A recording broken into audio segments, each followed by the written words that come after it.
దొరల కంటే ఒకే దారి, అదే దొంగలకు ఎన్నో దారులు. ఉన్న రోడ్లలో ఇబ్బంది అనుకుంటే కొత్త కొత్త రూట్లు కనిపెట్టగలరు వారు. ఎర్రచందనం స్మగ్లర్లకు అనంతపురం రాచపాట్ల కనిపిస్తోంది. ఏ లోడులో ఏ దొంగ ఉందో చెప్పలేమన్నట్టు నడుస్తున్న స్మగ్లింగ్ తో పోలీసులు అలర్ట్ అయ్యారు. కడప, చిత్తూరు జిల్లాల అడవుల నుంచి చెన్నై, బెంగళూరు వంటి నగరాలకు చేరే ఎర్రచందనం రూటు మారింది. వయా అనంతపురం సేఫ్ అనుకుంటున్నారిప్పుడు స్మగ్లర్లు. ఆ జిల్లాలో పోలీసుల నిఘా పెరగడంతో స్మగ్లర్ల కన్ను అనంతపురంపై పడిందంటున్నారు. గతంలో లారీలు, ట్రాక్టర్లు, ఇతర వాహనాల్లో రవాణా చేసిన స్మగ్లర్లు తనిఖీలు పెరిగే కొద్దీ కొత్త కొత్త ఎత్తుగళ్లేస్తున్నారు. ఆయిల్ ట్యాంకర్లు, వాటర్ ట్యాంకర్లలోనే కాకుండా బత్తాయి, అరటి పండ్ల లోడ్లలోనూ ఎర్రచందనాన్ని సరిహద్దులు దాటిస్తున్నారని సమాచారం. కదిరి, పుట్టపర్తి మీదుగా లేదా గుంతకల్లు, బళ్ళారి మీదుగా బెంగళూరు వంటి నగరాలకు ఎర్రచందనాన్ని చేరవేస్తున్నారు.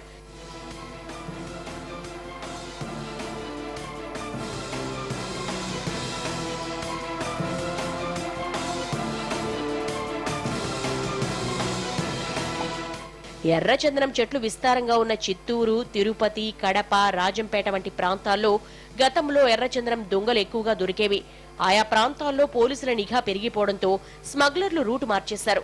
అటు కర్ణాటక, ఇటు ఆంధ్ర రాష్ట్రాల సరిహద్దు ప్రాంతంగా ఉన్న అనంతపురం జిల్లా మీదుగా ఎర్రచందనం స్మగ్లింగ్ చేస్తున్నారు.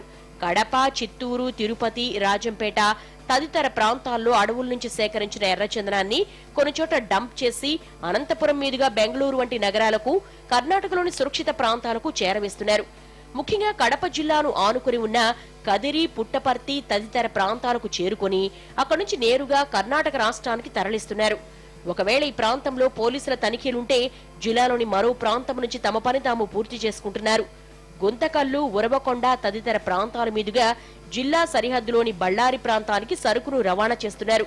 అక్కడి నుంచి హిందూపురం మీదుగా లేకుంటే నేరుగా బళ్ళారి నుంచే బెంగళూరుకు ఎర్రచందనాన్ని అక్రమంగా రవాణా చేస్తున్నారు.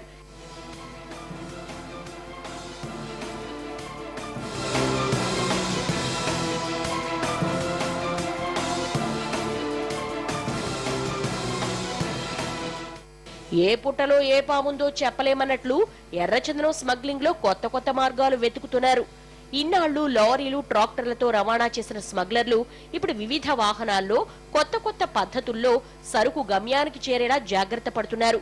ఇటీవల ఆయిల్ ట్యాంకర్లలో ఎర్రచందనం దొంగలు తరలిస్తూ పలువురు స్మగ్లర్లు పట్టుబడ్డారు.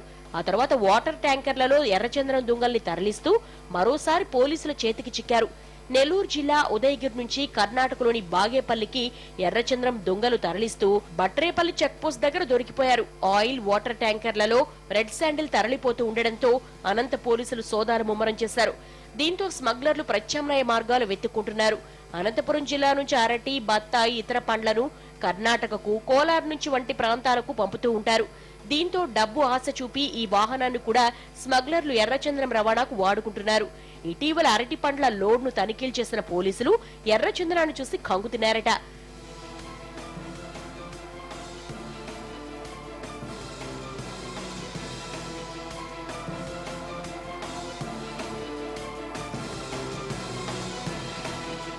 గతంలో ఎన్నడూ లేని విధంగా అనంతపురంలో ఈ 6 నెలల కాలంగా ఎర్రచందనం అక్రమ రవాణా భారీగా పెరిగింది. దీంతో పోలీసులు సైతం నిఘా పెంచిన స్మగ్లర్లు ఎప్పటికప్పుడు కొత్త దారులు వెతుక్కుంటున్నట్లు సమాచారం.